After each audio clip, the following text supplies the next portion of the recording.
Alhamdulillah. Wassalatu wassalamu ala Rasulillah Muhammad ibn Abdillah wa ala alihi wa sahbihi wa man wala. Subhanaka la ilma lana illa ma 'allamtana innaka antal alimul hakim. Rabbi shrah li sadri wa yassir li amri wahlul 'uqdatan min lisani yafqahu qawli, amma ba'du. Alhamdulillah, sama-sama kita hormati, kita muliakan Ibu Aisyah Trisia Agustiar Sabran,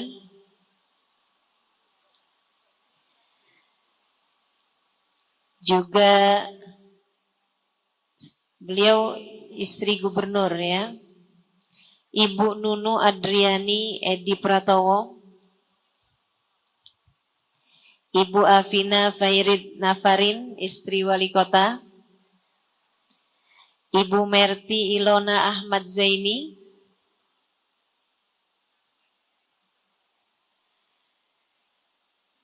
Ibu Hajah Norhani, Kepala Dinas Perindustrian dan Perdagangan Kalteng, serta sama-sama kita muliakan, kita sayangi Ibu Hajah Maya sekeluarga dan juga Ibu Hajah Yuli sekeluarga. Kita doakan semoga Bu Maya dan Bu Yuli sekeluarganya senantiasa dalam limpahan rahmat ridha Allah Subhanahu wa taala. Panjangkan umurnya, disehatkan badannya, dimudahkan urusannya, kabulkan hajatnya, semakin dicinta Allah Subhanahu wa taala dan Rasulnya. Segenap pimpinan pondok pesantren, pimpinan majelis ta'lim, para ustadzah, para syarifah, kita doakan semoga senantiasa berada dalam keberkahan. Juga tentu saja semua yang hadir di majelis ini, baik ibu-ibu, kakak-kakak, adik-adik, anak-anak, yang semoga semuanya dirahmati Allah, disayang Allah, dibahagiakan Allah, dicintai Allah, disyafaati Rasulullah, disayang Rasulullah Muhammad sallallahu alaihi wasallam, insyaallah. Amin ya rabbal alamin. Bahagia dalam dekap cinta, tema kita pada pagi hari ini. Sebab kita sebagai manusia diciptakan Allah Subhanahu wa taala tak hanya badan dengan segala organ tubuh dan fungsinya masing-masing, melainkan juga kita punya hati, dan disinilah letak nilai kita yang sesungguhnya. Manusia disebut manusia apabila dia punya keduanya. Badannya dia punya, hatinya juga dia punya. Kalau dia nggak punya badan, namanya hantu. Kalau nggak punya badan kayak begini nih, namanya jin. Tapi kita punya badan kasar semacam ini, disebut manusia. Tapi nilai kita yang sesungguhnya bukan pada badan kita, terutamanya nilai kita di mata Allah. Sebenarnya termasuk juga nilai kita di hadapan manusia. Nilai kita dalam kehidupan kita tidak bergantung pada seberapa pandai kita menjaga badan kita, seberapa cantik wajah dan tubuh kita. Karenanya jangan fokus kepada urusan badan. Bukan berarti kita nggak perlu jaga. Kita harus menjaga kebersihan badan kita. Apalagi kita sebagai perempuan. Jangan sampai hadir majelis belum mandi.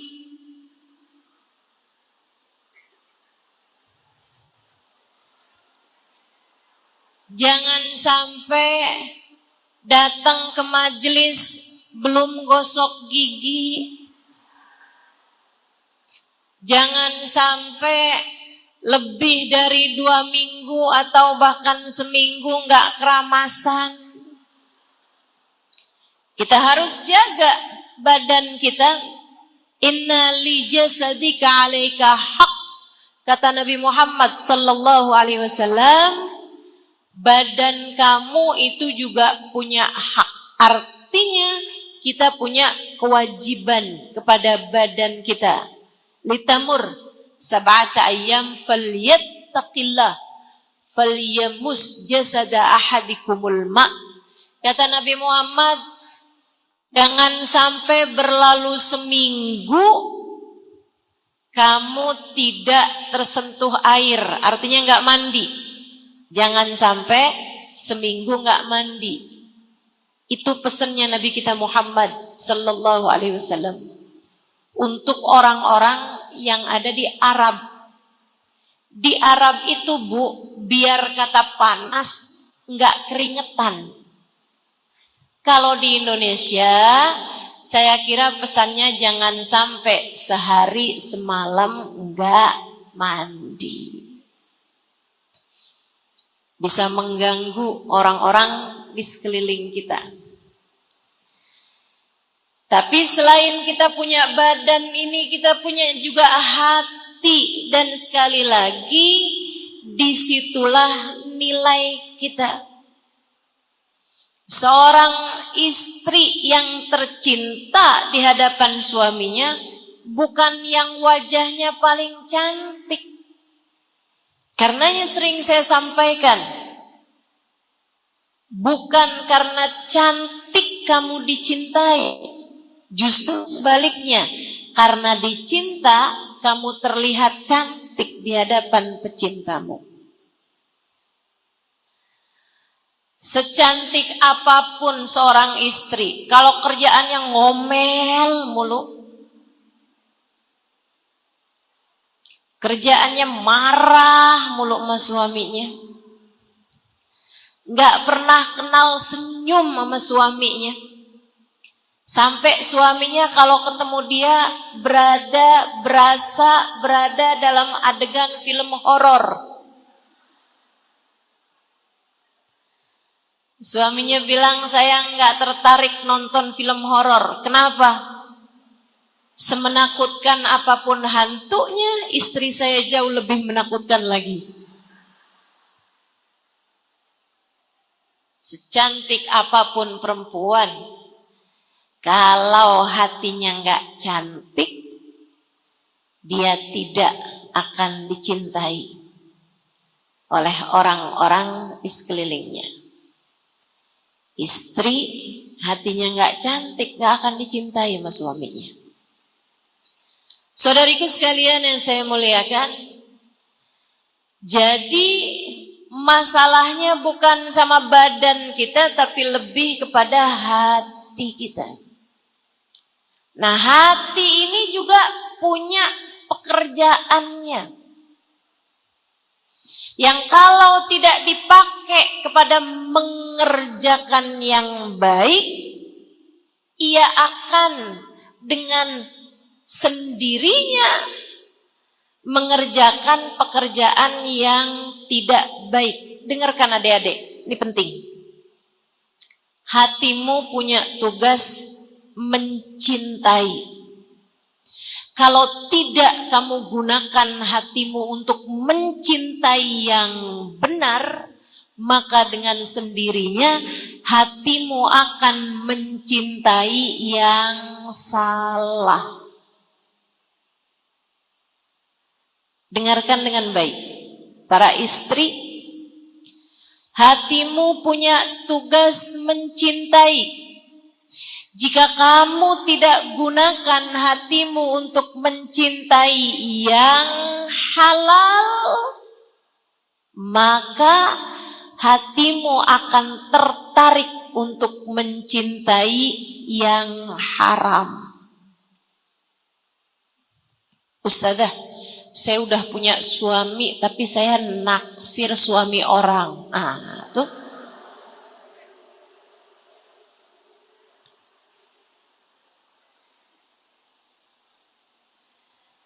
Karena dia tidak menggunakan hatinya untuk mencintai yang halal.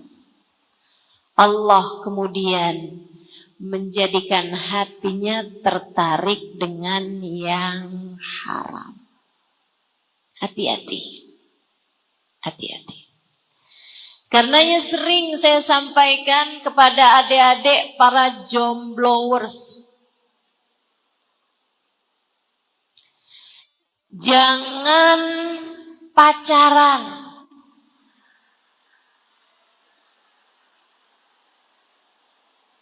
Setuju? Ini yang ngomong setuju emak-emak semua.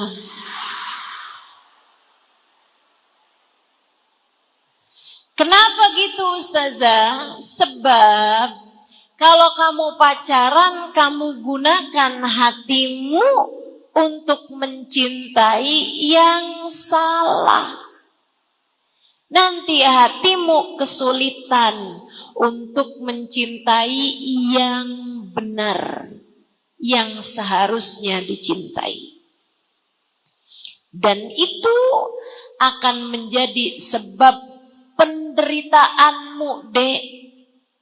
Itu akan menjadi sebab kesengsaraanmu, Nak. Para istri, kalau kamu tidak mencintai yang halal, kamu akan mencintai yang haram.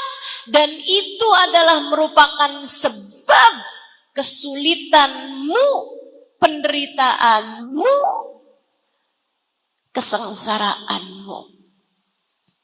Sebab mencintai yang benar, mencintai yang halal, mencintai yang seharusnya dicintai adalah merupakan sebab kebahagiaan dalam hati seseorang.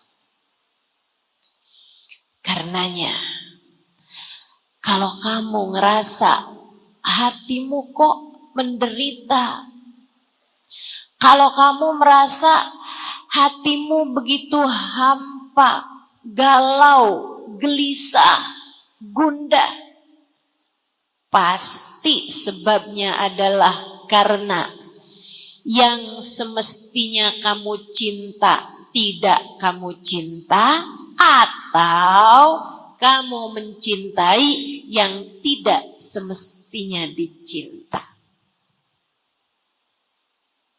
Itu udah. Itu sebabnya kenapa ada anak-anak remaja yang sampai memutuskan untuk mengakhiri kehidupannya. Kita tanya kenapa? Gara-garanya adalah karena putus cinta. Itu sebabnya banyak istri-istri yang tidak bahagia dalam hidupnya. Sebabnya adalah karena ia kekurangan cinta. Yang semestinya dia cinta tidak dia cinta, yang tidak semestinya dia cinta malah justru dia cinta. Pandai-pandailah meletakkan cinta. Saudariku sekalian yang saya muliakan, para psikolog, ahli-ahli jiwa, saya pernah membaca salah satu kutipan dari pakar-pakar ilmu jiwa. Mereka mengatakan bahwa cinta adalah kebutuhan paling dasar dalam diri manusia. Semua yang kamu perlukan, semua yang diperlukan seorang anak manusia di masa kecilnya adalah cinta. Saudariku sekalian yang saya muliakan, karenanya para ibu, cintailah anak-anakmu, Bu. Karena anak-anak itu yang paling dia perlukan dalam kehidupannya adalah cinta. Anak-anak perlu dicintai. Dia merasa bahwa orang tuanya mencintai dia. Itu perlu. Saya sangat menyarankanmu para ibu-ibu, bahkan juga sampaikan kepada suamimu, untuk menyampaikan selain daripada menunjukkan rasa cintamu kepada anak-anakmu. Sampaikan, "Nak, Mama sayang sama kamu.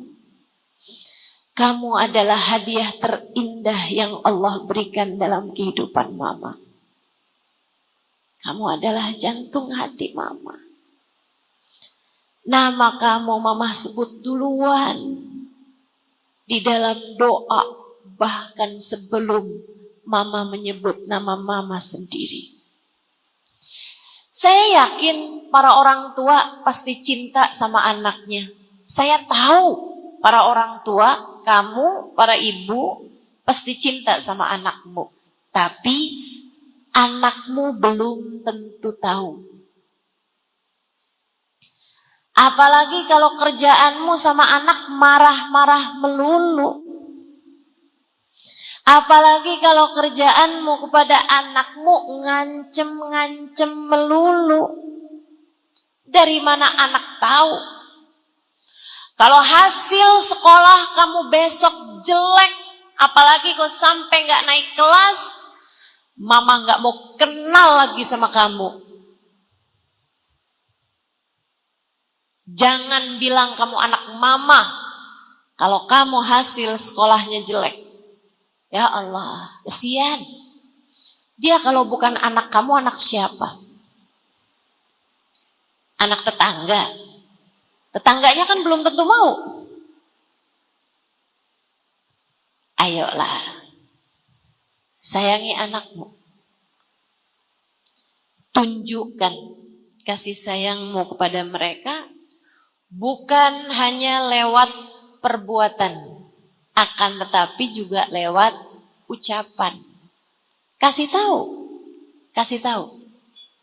Kasih tahu sama anak betapa kamu mencintai mereka. Ceritain. Kamu tahu gak, Nak? Kamu tuh waktu ada dalam rahim Mama, kayak tahu gitu. Mama kalau lagi kesel, kamu suka nendang-nendang. Kasih tahu. Kasih tahu betapa 9 bulan nafasnya satu dengan nafasmu. Kasih tahu pada anakmu dalam masa 9 bulan ia hidup di dalam dirimu, bagaimana kamu tidak mencintainya. Katakan pada anakmu bahwa kamu sudah jatuh cinta padanya, bahkan sebelum ia ada di atas muka bumi ini. Kasih tahu dia.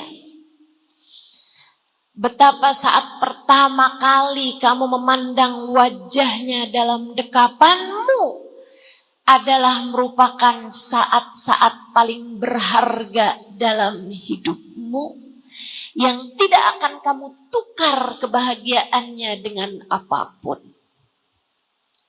Ketika kamu menyampaikan cintamu kepada anak dan juga menunjukkannya kepada anakmu, maka hatinya, tabung hatinya mulai terisi dengan cinta. Kelak cinta ini kalau penuh, ia akan dapat membagikannya kepada yang lain. Karenanya ibu yang penuh cinta kepada anaknya akan merasakan lebih banyak cinta nantinya dari anak-anaknya. Sebaliknya, ibu yang tidak suka menunjukkan cintanya kepada anak, tidak suka menyampaikan cintanya kepada anak, baik lewat ucapan ataupun lewat perbuatan, jangan salahkan siapa-siapa kalau nantinya merasa bahwa anak-anak saya tidak mencintai saya. Bahkan mereka bilang, orang-orang psikolog ini ya, mereka mengatakan kasih sayang dan cinta kasih orang tua kepada anaknya itu adalah tagihan yang harus dibayarkan, hutang. Kalau kamu tidak membayarnya di masa kecil, hati-hati. Nanti harus dia bayar dengan perlakuan buruk anak-anak di masa besarnya. Kasih sayang dibutuhkan anak, cinta yang dibutuhkan anak. Kalau kamu tidak memberikannya di masa kecil, maka anak-anak akan menagihnya sesudah besar berupa perlakuan-perlakuan buruk anak-anak baik kepada orang tuanya ataupun perlakuan buruknya di masyarakat. Bayarkan, tunaikan, lunasi dengan cara cintai. Sebelum saya lanjutkan lagi, saya kasih tahu satu fakta. Para ibu-ibu yang punya anak-anak kecil, dengarkan saya. Anak umur 2 tahun sampai umur 4 tahun. Ya. Anak umur 2 tahun sampai umur 4 tahun. Itu memiliki kebutuhan terhadap cinta secara silang. Anak laki-laki dari ibunya, anak perempuan dari bapaknya. 2 tahun sampai 4 tahun. Itu yang sangat mereka perlukan adalah cinta kasih secara silang. Anak perempuan kecil dari bapaknya, anak laki-laki kecil dari ibunya. Makanya coba perhatikan, anak-anak umur 2 tahun, 3 tahun sampai dengan 4 tahun, kalau perempuan dia apa-apaan bapaknya, pengennya deketnya sama bapaknya. Ya Allah Ustazah, saya sampai kayak gak dianggap sama dia. Dikit-dikit papa, dikit-dikit ayah, dikit-dikit bapak. Saya gak dicariin sama dia. Saya gak disayangin sama dia. Itu memang kebutuhan dasar seorang manusia. Yang anak laki justru sebaliknya. Di saat bapaknya kepengen banget untuk deket sama anak laki-lakinya, malah justru anak laki-lakinya ke ibunya benar-benar tak terpisahkan. Bukan begitu?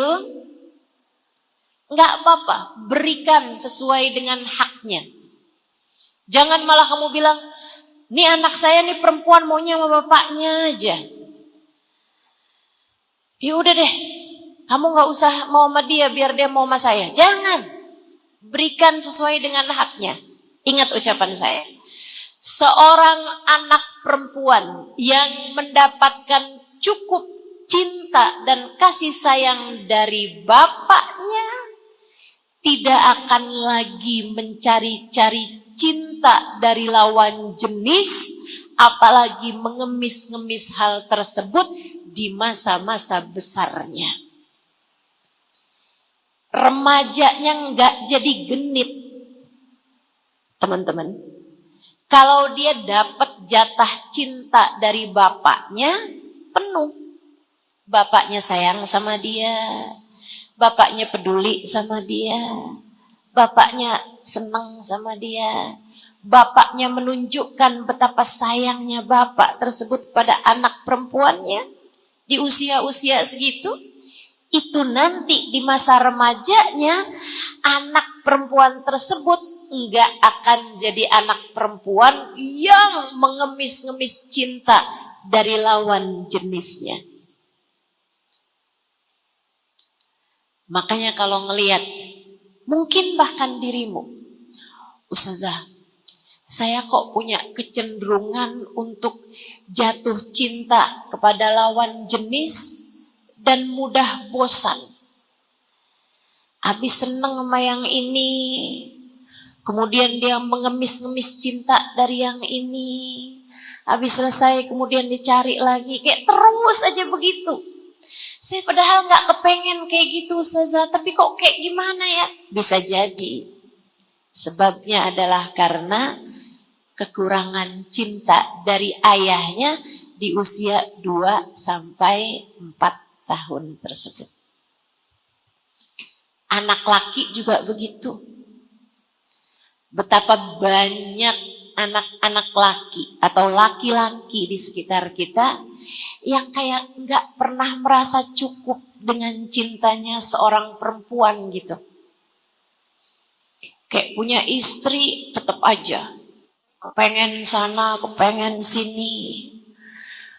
Matanya blingsatan ngelihat perempuan, dikit-dikit dia godain perempuan. Bahkan ketika perempuan tersebut sudah bersuami, tidak menghalangkan dia untuk merayunya, menggodanya. Innalillah wa inna ilaihi raji'un. Kenapa begitu? Bisa jadi sebabnya adalah kekurangan jatah cinta di masa kecilnya. Yuk kita mau benerin generasi. Kita mau benerin generasi. Yang ke bawah-bawah kita jangan sampai kayak begitu. Kita sayangin anak-anak kita. Bagian dari kita jalankan perintah Allah Subhanahu wa ta'ala untuk menyayangi anak-anak kita. Saudaraku sekalian, itu nanti di atas usia 4 tahun sampai dengan 6 tahun, anak juga seperti itu tapi kepada kedua-duanya. Dia akan punya rasa sayang yang imbang antara kepada ibu dengan kepada bapak. Dia punya rasa cinta yang imbang antara kepada ibunya dan kepada bapaknya, baik anak laki-laki ataupun anak perempuan. Di usia segitu jangan disekolahkan. Jangan disekolahkan. Kalaupun sekolah yang sebentaran aja, main-main aja. Karena yang dia perlukan sebenarnya bukanlah pendidikan, melainkan cinta kasih dari orang tuanya.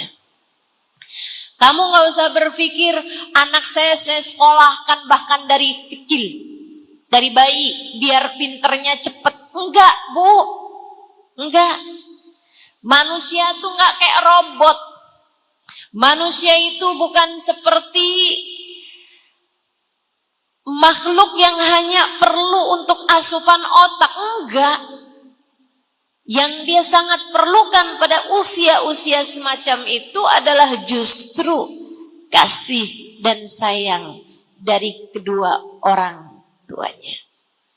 Insya Allah, mudah-mudahan para orang tua di sini bisa selalu mendekap anaknya dengan cinta, selalu dapat merengkuh anak-anaknya dengan kasih sayang, sehingga anak-anakmu tumbuh menjadi anak-anak yang bahagia. Karena lebih daripada kamu punya anak pinter, lebih senengan punya anak yang bahagia. Lebih daripada kamu punya anak yang berprestasi, pada akhirnya kamu akan lebih senang kalau kamu punya anak-anak yang bahagia. Sebab kalau anakmu bahagia, dia akan menebarkan kebahagiaan kepada orang-orang di sekelilingnya. Kita aja paling sumpek sama orang yang bawaan sedih mulu. Betul? Betul? Kamu pasti gak senang ketemu sama orang yang bawaan sedih.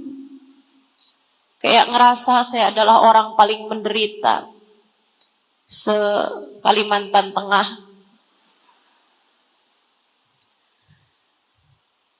Biarkan semuanya tumbuh dengan bahagia. Yuk kita berikan kasih sayang sepenuhnya kepada anak-anak kita. Insya Allah. Teman-teman saudariku sekalian yang saya muliakan, cinta nih. Nanti kalau sudah anak manusia tumbuh dengan jatah cinta yang penuh, dia akan bahagia dan dia akan membahagiakan orang-orang di sekelilingnya. Saat dia bersekolah, dia akan membahagiakan teman-temannya. Karena kebahagiaan itu mirip sama zakat. Kamu gak akan bisa mengeluarkannya kecuali kalau kamu sudah memiliki nisabnya. Oh, kamu udah punya nisabnya baru bisa bagi sama orang lain. Nah, kalau kamu sendiri kurang, gimana bisa memberikannya kepada orang lain? Makanya perlu untuk menyayangi anak-anak kita biar dia tumbuh menjadi anak-anak yang bahagia. Nanti kalau kamu tumbuh menjadi anak-anak yang bahagia, di masa kecil bahagia, saat remaja bahagia, kemudian menikah, dia akan menjadi seorang istri yang bahagia. Dan dia akan punya peluang lebih banyak untuk membahagiakan suaminya. Saudariku sekalian yang saya muliakan, sebaliknya, apabila seorang anak tumbuh dalam keadaan sedih karena ia gak punya cukup rasa cinta yang diberikan orang tuanya kepadanya, dia gak ngerasa ibunya mencintai dia, bapaknya mencintai dia, tiap dia ngomong gak didengerin. Bu, mencintai anak tuh bukan memberi semua yang dia pengen, bukan. Mencintai anak adalah mendengarkan dengan baik sehingga tahu apa yang diperlukan sesungguhnya oleh anak-anaknya. Bukan apa yang dia mau, tapi apa yang dia perlu. Itu mencintai. Mencintai bagi seorang ibu pada anaknya adalah mendengarkan. Kamu kalau terbiasa mendengarkan, kamu akan bagus dalam berbicara. Kalau kamu bagus bicaranya, anakmu atau siapapun yang kamu ajak bicara akan mudah untuk mendengarkan, seneng dengerin. Kalau udah seneng dengerinnya, biasanya gampang ngamalinnya, gampang melaksanakan apa yang disampaikan sama orang tersebut. Itu penting. Saya sering ditanya, Ustazah, gimana sih caranya biar jadi pembicara yang bagus gitu, yang didengerin orang? Gimana caranya, Ustazah? Saya sering sampaikan seperti jawaban yang selama ini saya dengar, Kalau kamu ingin untuk mudah didengarkan, mudah menjadi pembicara yang baik, maka kamu harus pandai-pandai mendengar. Pandai-pandai mendengar. Kalau seseorang terbiasa mendengar, dia akan bisa mendengar bahkan yang tidak terucap sekalipun. Bu, saya lihat muka kamu, saya tahu apa yang kamu perlukan. Ada yang lagi ngantuk, ada yang lagi lapar. Kelihatan dari muka-mukanya. Ada yang lagi nggak konsentrasi, ada yang konsentrasi, ada yang lagi mikir kemana. Kedengeran. Karena saya terbiasa mendengarkan. Ini ilmu penting. Cobalah lakukan itu untuk keluargamu. Terhadap suamimu, cobalah dengarkan. Dia ngomong dengerin, jangan dikit-dikit kepengen bantah mulu. Terhadap anak-anakmu, jangan hanya minta didengerin. Ada banyak orang-orang tua yang kerjaannya hanya minta didengarkan sama anak-anaknya tanpa pernah berpikir apakah dia sudah cukup mendengarkan anak-anaknya. Kalau dia lagi ngomong, dia selalu bilang sama anaknya, dengerin mama. Mama lagi ngomong, taruh dulu HP-nya. Gimana? Familiar?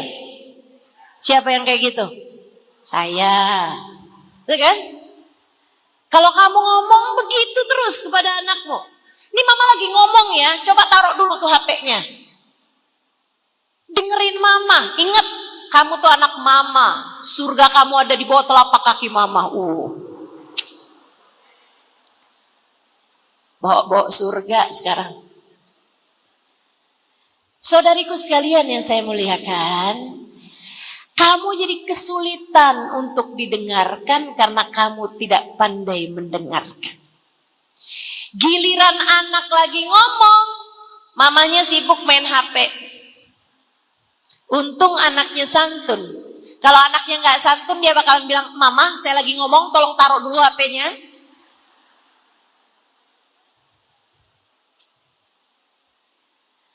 Betapa kita tidak pandai mendengarkan. Kadang-kadang anak lagi mau cerita, lagi mau ngomong, terus orang tuanya suka bilang kayak gini nih, iya mama udah tahu. Udah, kamu tahu apa sih? Kamu kan masih anak-anak. Ini obrolan orang dewasa. Udah, kamu gak usah banyakan ngomong. Kamu dengerin aja yang benar. Kesian anak-anakmu. Teman-teman saya sekalian, pandai-pandailah mendengarkan. Sehingga akhirnya anak-anakmu tumbuh sebagai anak yang merasa diterima, merasa disayang, merasa dicinta. Kelak ia akan dapat melakukan hal itu kepada orang-orang di sekelilingnya. Hati-hati, kebiasaanmu kepada anak-anakmu menciptakan generasi. Kalau kamu bagus memperlakukan anakmu, anakmu nantinya ketika dewasa bagus caranya memperlakukan orang, hingga akhirnya ketika ia menikah, ia akan bagus memperlakukan pasangan hidupnya.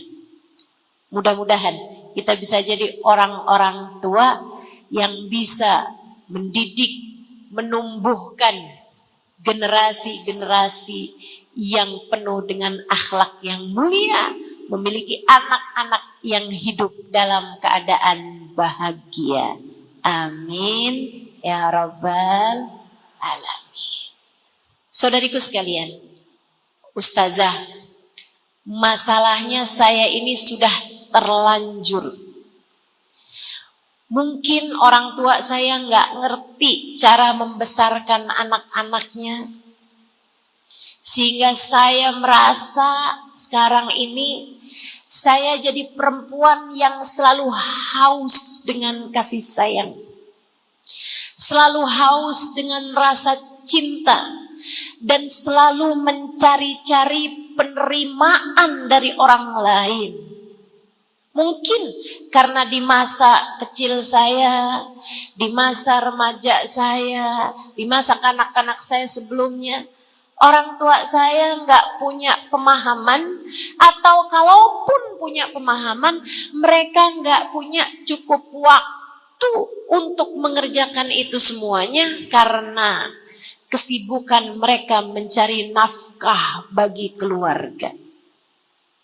Kita tahu di masa-masa dulu orang tua kita kebanyakan di antara mereka berada di bawah garis kemiskinan. Bukan begitu?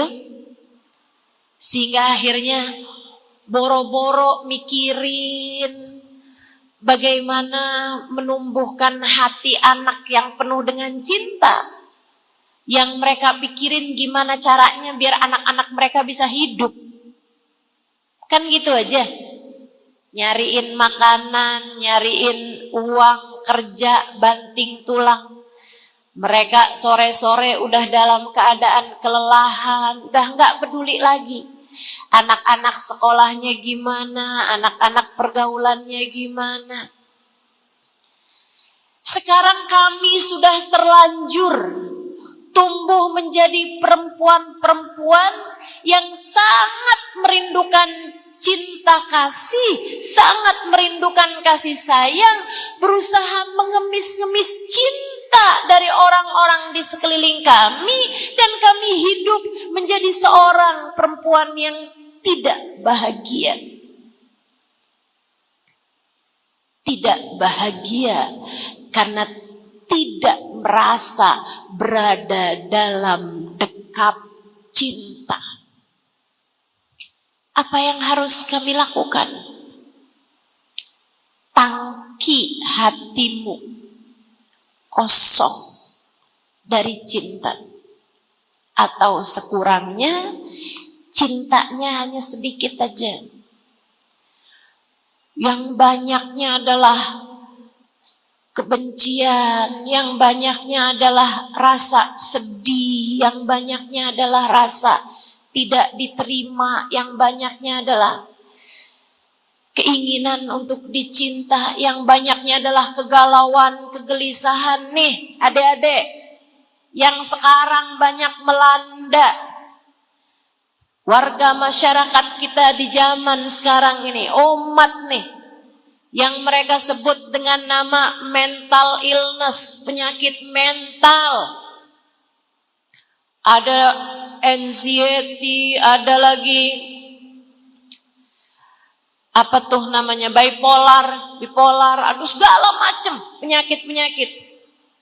Mood swing, moodnya mudah berubah-berubah. Sesaat ketawa-ketawa dengan enaknya, habis itu nggak berapa lama nangis dengan kejernya. Sesaat merasa begitu dicintai, sesaat lagi merasa begitu dibenci, kayak gampang banget berubah-berubah moodnya. Penyakit-penyakit orang-orang zaman sekarang nih, teman-teman saudaraku sekalian, sebabnya adalah tungku hatinya yang banyak kosong dari rasa dicintai. Kita tidak bisa berharap banyak, semua sudah terlanjur terjadi. Sekali lagi, kita juga tidak akan menyalahkan orang tua kita, karena bagaimanapun mereka di masa itu mungkin kurang pengetahuannya, mungkin kurang banyak waktunya, karena mereka terlalu sibuk untuk memastikan kita memiliki kehidupan yang layak dari sandang, pangan, papan. Kalau begitu gimana caranya Ustazah? Biar kami bisa menjadi seorang yang bahagia dalam dekap cinta. Nih, dengerin saya. Tangki cintamu yang kosong itu bisa mudah dipenuhi dengan dua hal. Satu, rahmatnya Allah. Dua, kasih sayangnya Rasulullah.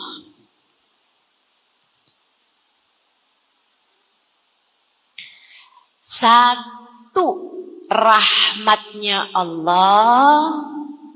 Dua, kasih sayangnya Rasulullah.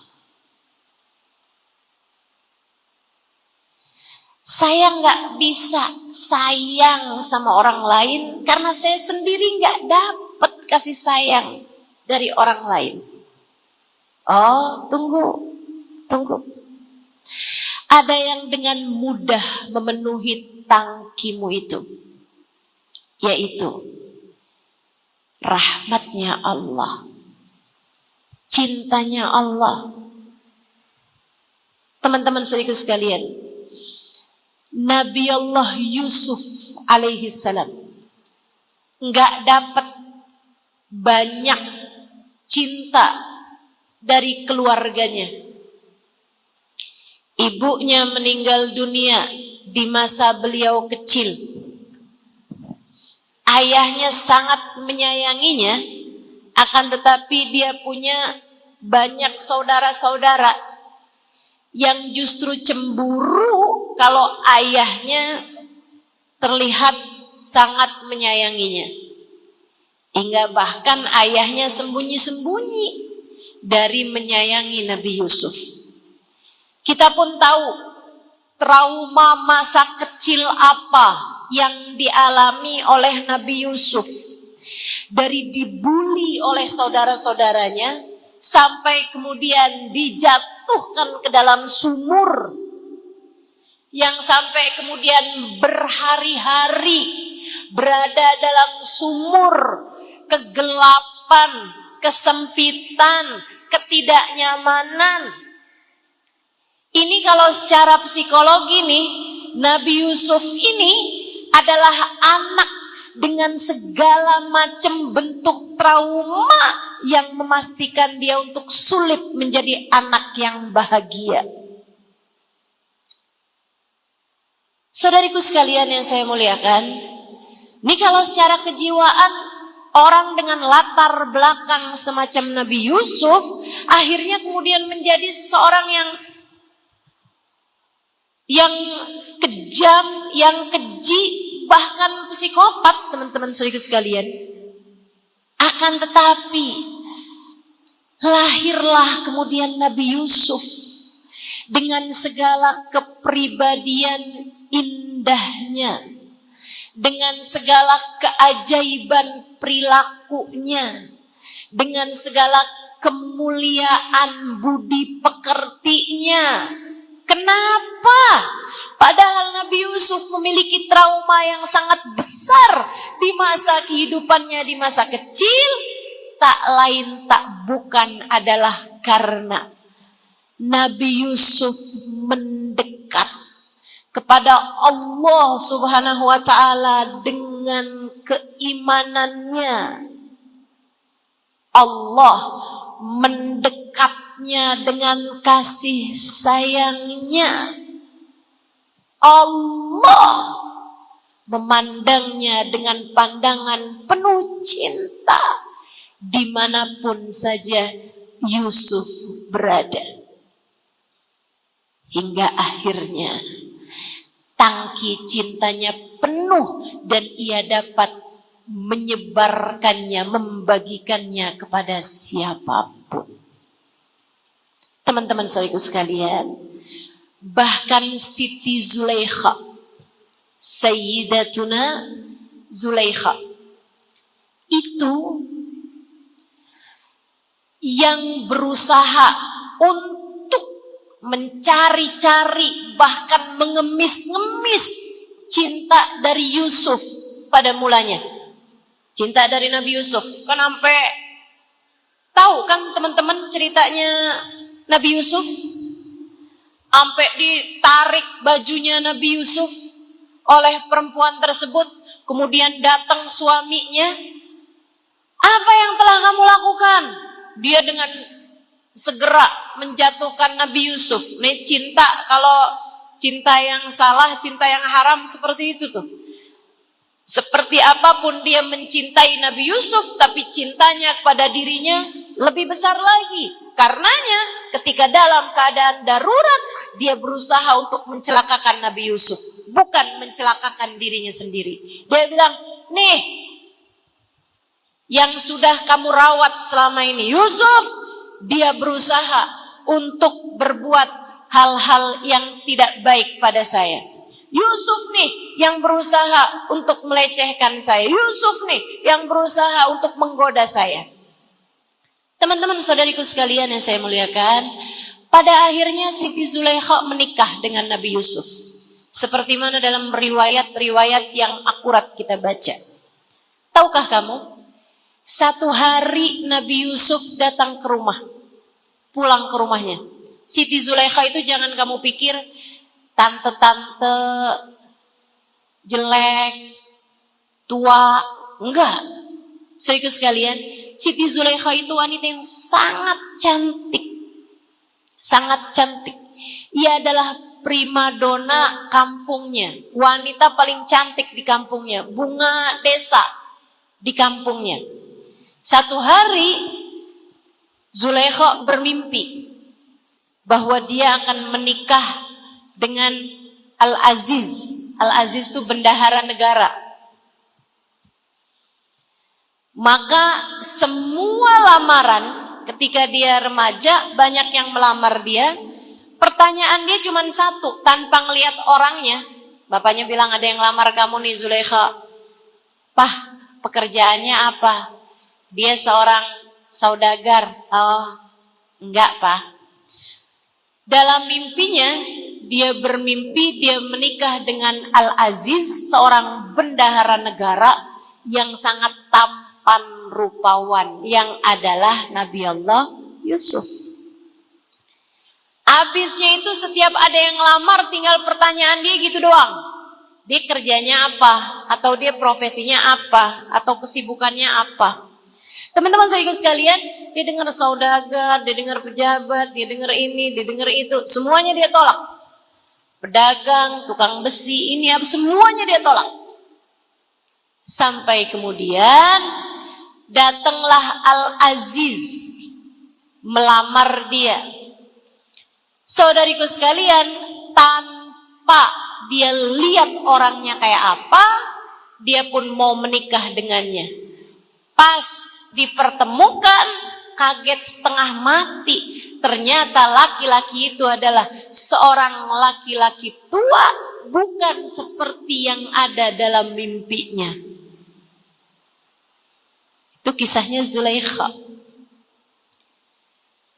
Dan lebih daripada itu kabarnya ya, bahwa ternyata Al-Aziz yang menikah dengan Zulaikha ini adalah seorang laki-laki yang enggak bisa memenuhi kebutuhan perempuan, mohon maaf, dalam urusan seksual. Istilahnya impoten, semacam itu.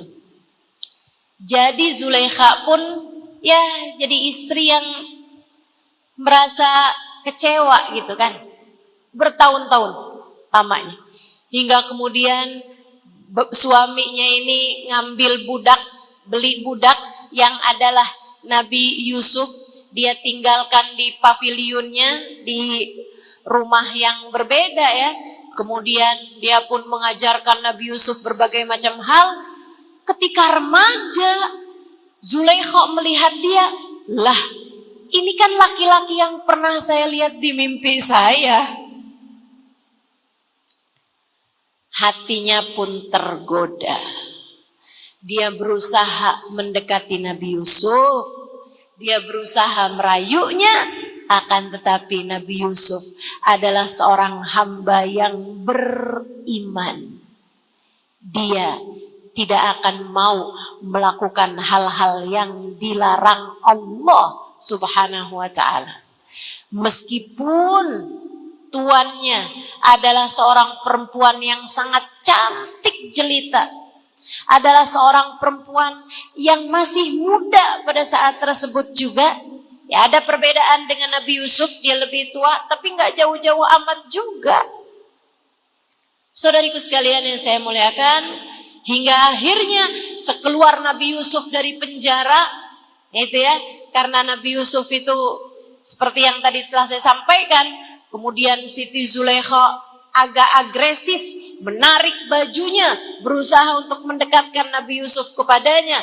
Nabi Yusufnya nggak mau. Saat itu juga suaminya kemudian datang, dan Nabi Yusuf berdoa, ya Allah, ternyata nggak mudah jadi orang ganteng.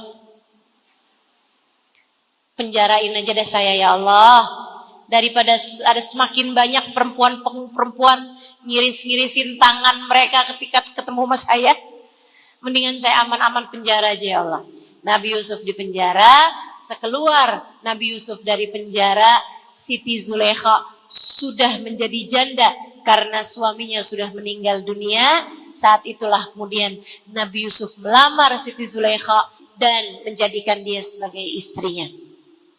Sesudah tentu saja wanita ini beriman. Teman-teman saudaraku sekalian, ini yang saya mau ceritakan padamu. Satu hari Nabi Yusuf masuk ke rumahnya, memanggil-manggil Zulaikha. Zulaikha, Zulaikha. Enggak nyaut-nyaut Zulaikhanya. Dia buka kamar, Zulaikhanya lagi sholat. Tungguin sampai selesai sholat. Kemudian dia bilang, Zulaikha, saya tadi itu manggil-manggil kamu. Akan tapi kamu gak nyaut-nyaut. Saya lagi sholat, kata Zulaikha. Dan saya juga gak dengar panggilan kamu.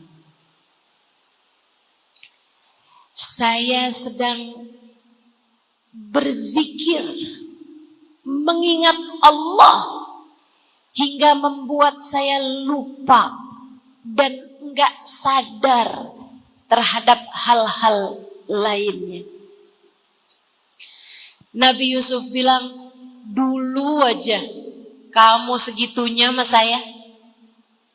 Sekarang kamu bisa-bisanya saat kamu lagi zikir, saat kamu lagi ingat sama Allah, kamu gak sadar sama panggilan saya.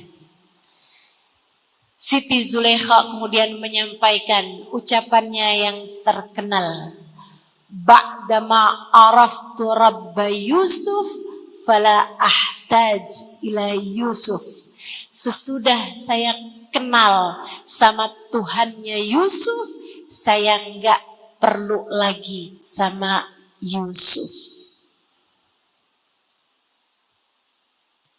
Kalau kamu kenal Allah, dekat dengan Allah, berada dalam dekat cintanya Allah, berada dalam kasih sayang Allah, berada dalam pandangan cintanya Allah, kamu pasti tak akan lagi merasa begitu sibuk dengan cinta manusia, siapapun orangnya, bahkan itu adalah suamimu sendiri.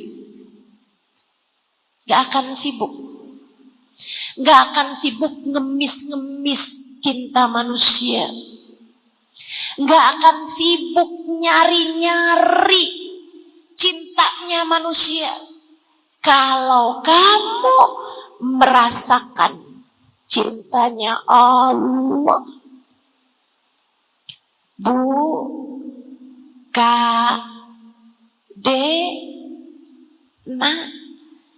belajarlah untuk jatuh cinta kepada Allah.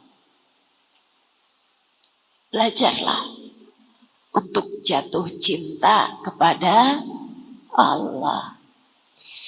dia akan dengan mudah memenuhi tangki cintamu hingga membuatmu selalu merasa dicinta dimanapun dan kapanpun saja kamu berada.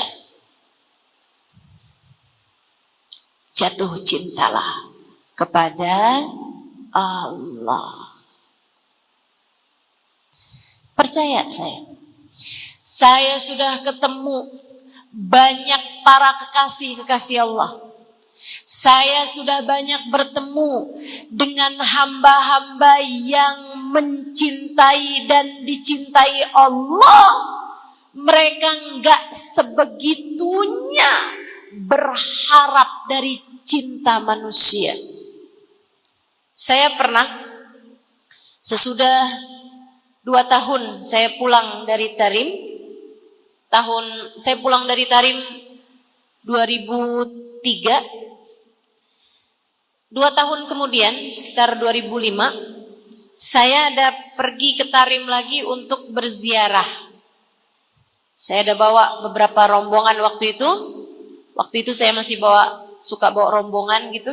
Sekarang udah enggak lagi.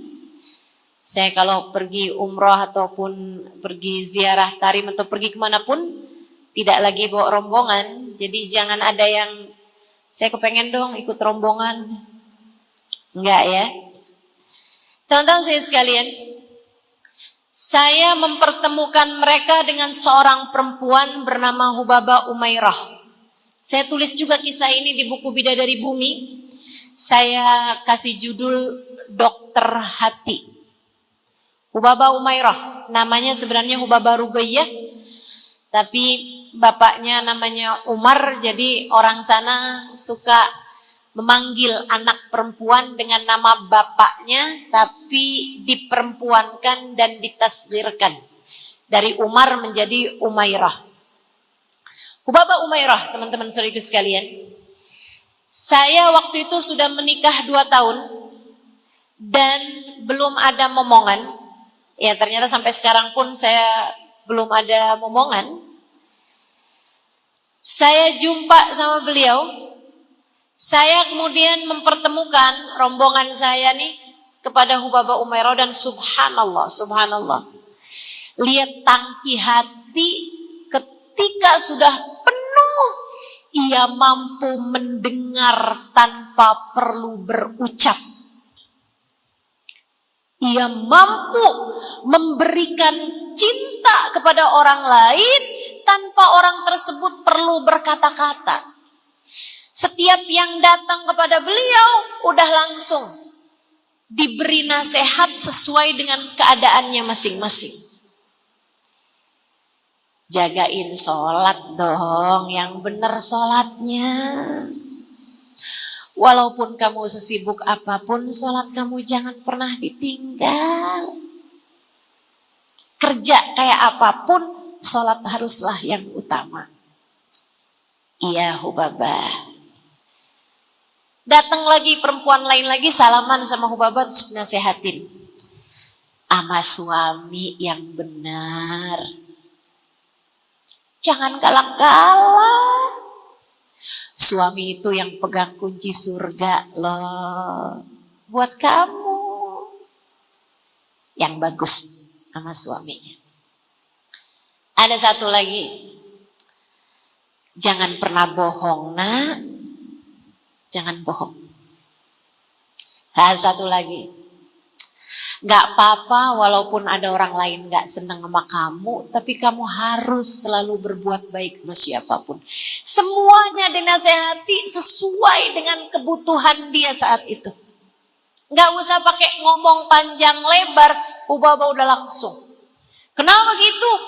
Tangki hatinya penuh, luber, sehingga ia akan dapat merahmati, menyayangi, memberikan kasih sayang kepada siapapun sesuai dengan kebutuhan-kebutuhan mereka. Selain daripada tentu saja beliau mendoakan sesuai dengan kebutuhannya masing-masing.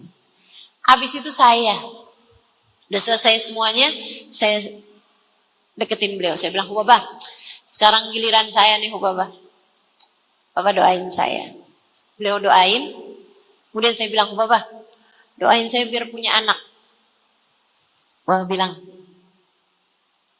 buat apa Halimah? Baru kali itu saya dengar orang ketika saya bilang urusan saya doakan saya biar punya anak. Beliau nanya gitu, buat apa? Anak tuh buat apa? Bingung kan? Saya bingung waktu itu mau jawabnya gitu. Karena selama ini kalau kita bilang doain saya biar saya cepat dapat jodoh, nggak ada yang pernah nanya buat apa. Atau ketika kita bilang doakan saya biar saya punya anak, buat apa? Buat apa ya? Buat apa coba? Saya jadi mikir, iya buat apa ya? Dan karena saya ustazah, jadi jawabannya tuh kan harus yang agak berbau agama lah gitu kan. Saya bilang, Babah, biar ada yang mendoakan saya, terutama kalau saya meninggal dunia nanti. Babah bilang begini nih, inti tudarrisin an-nasalah. Kamu ngajarin orang kan selama ini. Saya sudah mengajar dari sejak di Tarim, bahkan dari tahun 2000 itu saya sudah ngajar. Inti tudarrisin an-nasalah, dia bilang, kamu ngajarin orang kan selama ini?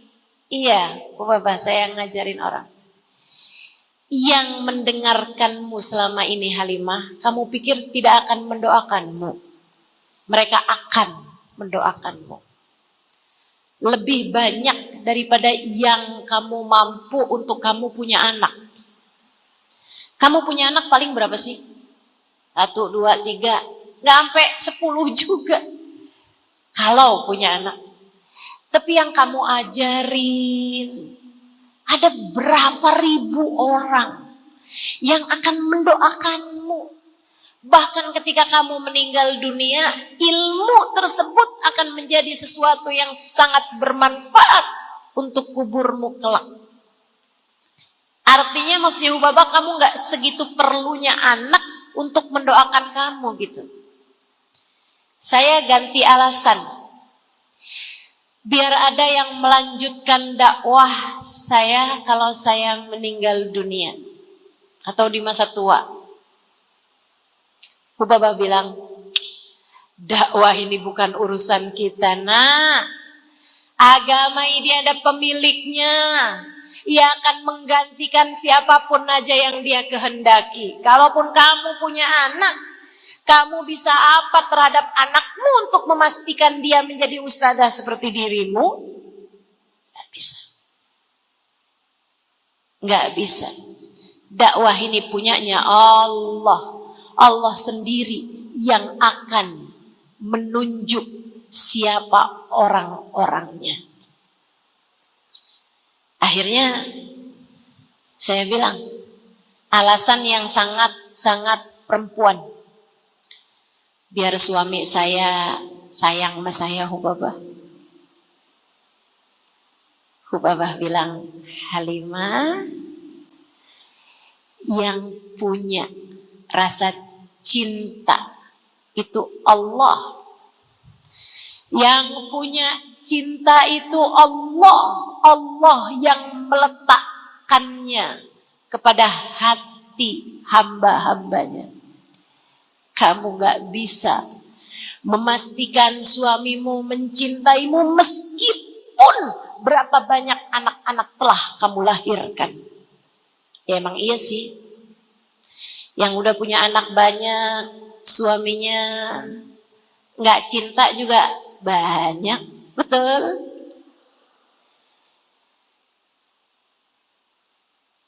Saya bilang, ya kalau gitu tetap doain aja deh Babah. Meskipun saya nggak punya alasannya gitu. Babah terus bilang begini. Kamu tahu Halimah? Saya ketika remaja, saya berdoa. Ya Allah, kalau keberadaan suami menyibukkan saya darimu, menyibukkan saya darimu, sehingga saya tidak lagi bebas mengerjakan ibadah kepadamu. Ya Allah, jangan kasih saya suami, sebab saya tak mau menjadi seorang hamba yang lalai darimu. Ya Allah, saya tak mau menjadi hamba yang jauh darimu. Ya Allah, kalau adanya suami membuat saya terlalaikan darimu, sehingga yang asalnya gampang bangun malam, jadi karena kesibukan ngurusin suami jadi berat bangun malamnya, atau jadi pendek waktunya ibadah di waktu malam. Kalau keberadaan suami membuat zikir-zikir saya berkurang, membuat ibadah saya berkurang, ya Allah, jangan kasih suami pada saya, sebab saya tak mau menjadi seorang hamba yang jauh darimu. Ya Allah, yang lalai darimu. Ya Allah. Tapi Allah tetap kasih saya suami. Dari situ saya tahu bahwa suami tak akan membuat saya lalai dari Allah. Dan memang benar, ternyata suami saya justru malah memudahkan saya untuk beribadah dengannya. Kami pun jadi mengerjakan ibadah bersama-sama. Sejak saya menikah, doa saya ganti. Ya Allah, jika keberadaan anak membuat saya lalai darimu, menyibukkan saya darimu, hingga saya menjadi seorang hamba yang kesulitan beribadah, ya Allah, jangan kasih anak pada saya. Dan sampai dengan sekarang Allah gak kasih saya anak, Halimah. Saya tahu bahwa anak akan membuat saya sibuk dan menjadikan saya perempuan yang lalai dari Allah Subhanahu wa Ta'ala. Luar biasa. Hatinya penuh dengan cintanya Allah hingga tak lagi berharap dicintai oleh siapapun. Dia begitu merasa pandangan Allah tertuju padanya. Allah ngurusin dia merasakan penuh pendidikan Allah dan pengurusan Allah kepada dirinya, hingga merasa tidak perlu diurusi oleh siapapun. Ada banyak orang tua yang kepengen banget punya anak, sampai berbagai macam cara dia laksanakan, dan akhirnya kecewa karena ternyata gak dapat anak juga. Hanya karena merasa bahwa kalau saya nggak punya anak, nanti siapa yang ngurusin saya di masa tua saya? Dia lupa dari sejak dia berada di dalam kandungan ibunya, Allah sudah ngurusin dia.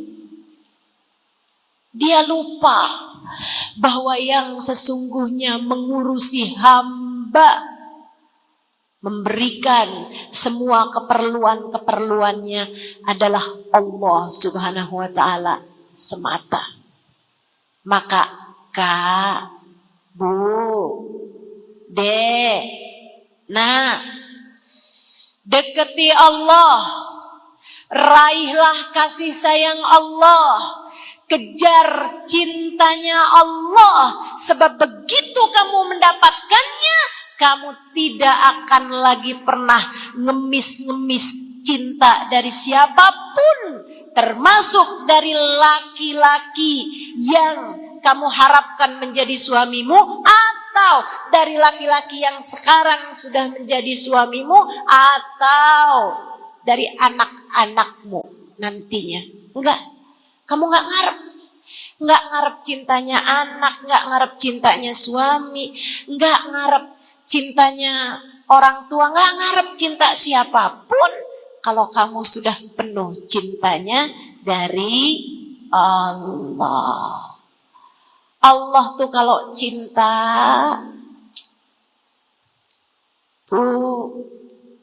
Maka Allah tuh kalau cinta kepada seorang hamba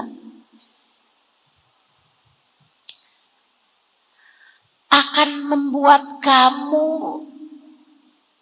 tidak lagi merasakan penderitaan. Hilanglah rasa takut, hilanglah rasa sedih. Karenanya Allah mengatakan, ala inna awliya Allah la khawfun alaihim walahum yahzanun. Ketahuilah, kekasih Allah Subhanahu wa taala tidak pernah merasa takut, tidak pula bersedih hati. Karenanya saya sampaikan, ketika kamu merasa ustazah suami saya mencintai perempuan lain, sakit hati saya ustazah. Saya kasih tahu, kenapa kamu merasa begitu sakit hatinya? Karena kamu mencintai suamimu lebih daripada kamu mencintai Allah. Andai kamu merasakan cintanya Allah kepadamu, maka tak akan sebegitu berpengaruhnya dalam kesakitan hatimu ketika kamu tahu suamimu mencintai perempuan yang lain. Dekati Allah, cintai Allah, akan membuatmu tak lagi perlu terhadap cinta siapapun. Ketika kamu merasa hati kamu menderita, hati kamu kosong, kamu merasa tidak dicintai oleh siapa-siapa, itu bisa jadi adalah tali yang Allah Subhanahu wa taala lemparkan kepadamu untuk mengenalkan cintanya yang sejati. Kamu harus ingat, ada yang mencintaimu lebih daripada cinta siapapun, yaitu Allah Subhanahu wa taala yang telah menciptakanmu. Cintai Allah, cintai Allah, hatimu akan bahagia. Ustazah, gimana caranya? Katanya Allah dalam hadis qudsi, ma taqarraba ilayal mutaqarribun illa bimithli ada'i maftaratu alaihim.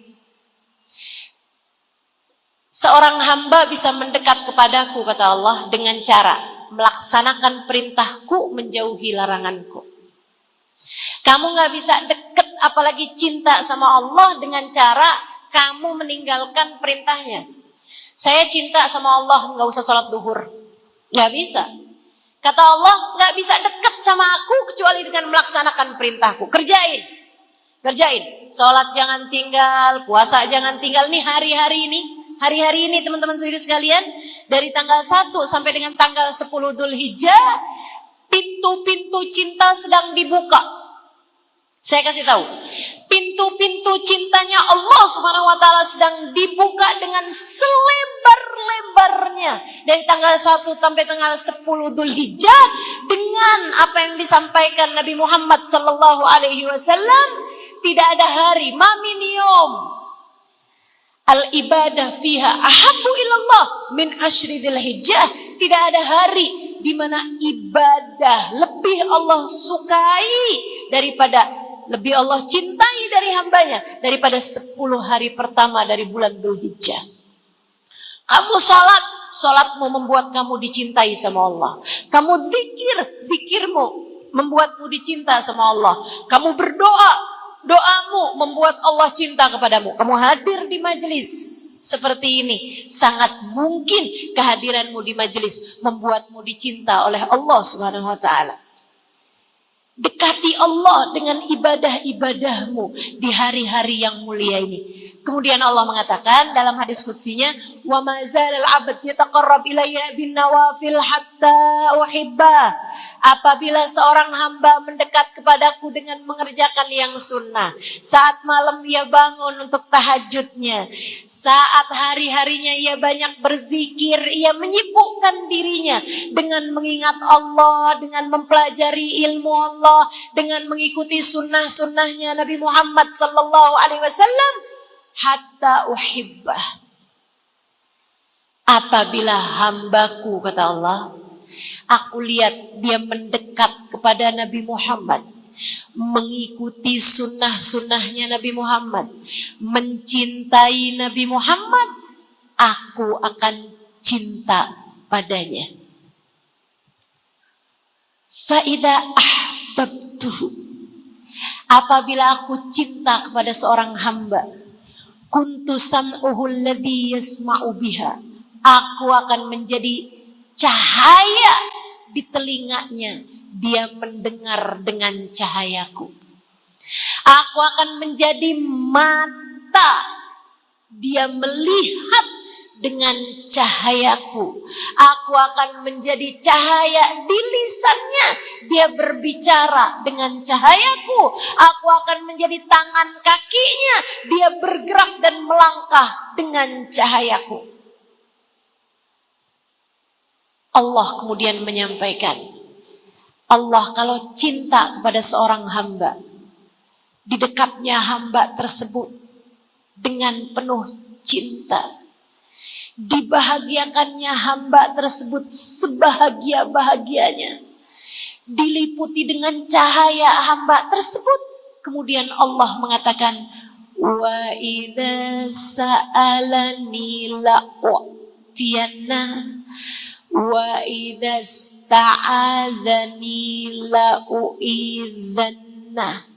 Apabila aku cinta kepada seorang hamba, saat dia meminta aku akan memberi, saat dia mohon perlindungan aku akan lindungi.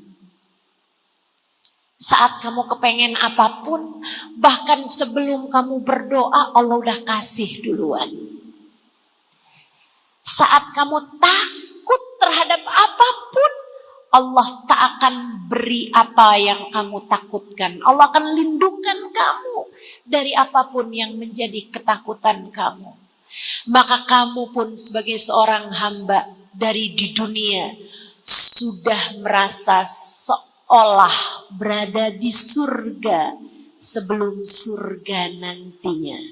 Yang ada, kamu akan selalu menebarkan cinta kepada siapapun yang kamu temui selama di dunia ini. Hatimu tak akan punya tempat untuk membenci. Waktumu tak akan punya kesempatan untuk membenci.